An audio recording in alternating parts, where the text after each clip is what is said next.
जय संपदा माता। आइए सुनते हैं संपदा माता और शारदा माता की पौराणिक व्रत कथा। एक नल राजा था। उसके दंपत्य नाम की एक रानी थी। एक दिन महलों के नीचे एक बुढ़िया आई जो संपदा माता का डोरा बांट रही थी और कहानी सुना रही थी।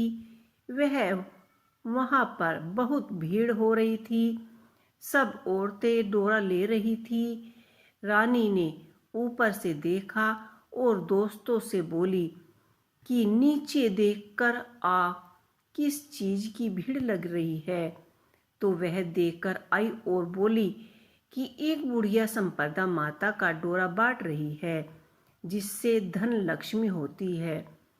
वह डोरा कच्चे सूत की 16 तार की 16 गांठ देकर और हल्दी में रंग कर पूजा करके 16 नए जी के आंखें हाथ में लेकर संपदा माता की कहानी सुनकर गले में बांधे। तब रानी ने भी डोरे की पूजा करके अपने हार में बांध लिया। जब राजा बाहर से आए तो डोरा देखकर बोले कि रानी, आज हार में क्या बांध रखा है। तो रानी बोली कि मैं संपदा माता का डोरा बांध रखा है, इससे धन लक्ष्मी बढ़ती है। तो राजा बोला कि अपने पास तो बहुत धन है, और कहकर राजा ने डोरा फेंक दिया। उसी रात को स्वप्न में संपदा माता बोली कि राजा, मैं तो संपदा हूँ, इसलिए जा रही हूँ, तेरे धन कोयला हो जाएगा। सुबह उठकर जब राजा ने देखा कि सारा धन कोयला हो गया है, तब राजा बोला कि रानी, हम भी यहाँ पर एक ब्राह्मणी को लकड़ी को छोड़ देंगे, जो रोज यहाँ पर दिया जला देगी, पानी भरेगी, घर में झाड़ू करेगी और घर में बैठी रहेगी, और हम दूसरे गांव में जाकर रहेंगे। जब वह तालाब पर पहुँचते तो राजा ने कहा परी तो तीतर रानी को लेकर दिए और बोले कि तू इन्हें भून कर रख, मैं अभी नहीं कर आता हूँ। रानी ने तीतर भून लिए। तब दोनों खाने बैठे तो तीतर उड़ गए।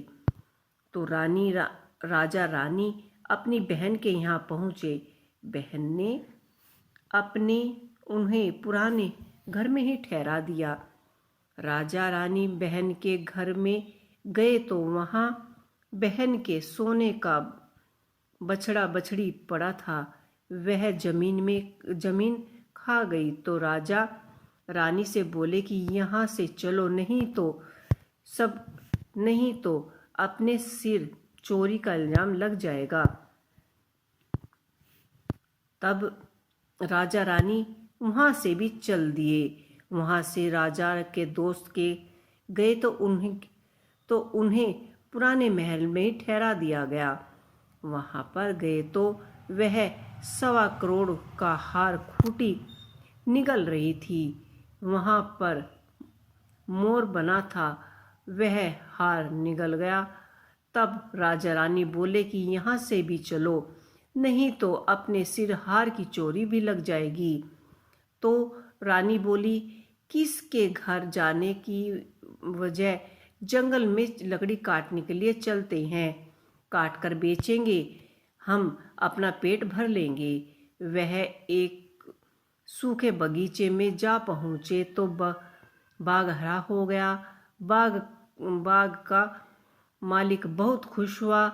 उन्होंने देखा कि वह स्त्री पुरुष सो रहे हैं। उन्होंने जगाकर बाग के मालिक ने पूछा कि तुम कौन हो जो 12 वर्ष का सूखा बाग हरा भरा हो गया है। तो राजा रानी ने कहा कि हम मुसाफिर हैं, काम की खोज में आए हैं और वे वहाँ पर नौकरी चाकरी करने लगे। मालिन रानी से बोली कि तू सिर्फ फूल की माला बाजार में बेचकर आया कर। एक दिन बाग की मालिन कथा सुन रही थी और डोरा ले रही थी। रानी ने पूछने पर बताया कि यह संपदा माता का डोरा है। ने कथा नहीं सुनी तो डोरा ले लिया। राजा ने अपनी पत्नी से पल्ला यह पहले भी यह डोरा किसी का बांधा है। तो रानी बोली कि यह वही डोरा है, आपने एक बार तोड़कर फेंक दिया था। उसी कारण संपदा माता देवी नाराज हो गई थी। रानी बोली, यदि संपदा माता सच्ची हैं तो हमारे पर जैसे दिन लौट आएंगे।